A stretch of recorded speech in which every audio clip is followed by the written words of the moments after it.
ভাই গরুটা কেমনে বেচবেন? হ্যাঁ বেচার লাগে বাজারে নিয়ে আইছি ভাই। কত নেবেন গরুটা? গরুটা যদি নেন আপনি 1,50,000 টাকা রাখুন। না না না না না না না 1,50,000 হবো না। কত নেবেন গরুটা? আপনি যদি নেন তাহলে আপনি 10,000 টাকা কম, 1,40,000 টাকা নিতে পারবেন। আচ্ছা ঠিক আছে, তাহলে ওই কথাই রইলো, আপনি পুরো কথা কবেন না, একবারে আচ্ছা ঠিক আছে, কথাই রইল। থাকেন। ভাই গরুটা অনেক ভালো, হ্যাঁ। একবারে লাল, দেখলে আমরা পছন্দ হয়ে যাবো। গরু এটা জি ভাই, কয় টাকা কয় টাকা?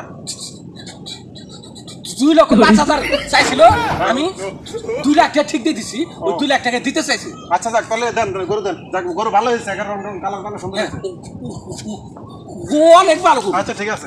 ভাই গরু কত বেচছেন? আরে ভাই কোয়েন না, গরুর বেচছি 1,40,000 টাকা। হ্যাঁ কি কন, দালালে দেখলাম যে 2 লাখ টাকা বেচলো। আরে ভাই আর কোয়েন না, গরু পাইলে তো শান্তি নাই। এখন গৃহস্থ থেকে দালালের দাম বেশি। ঠিকই কইছেন, আমাদের দালালে ইয়ে করে দেয়। চলে ভাই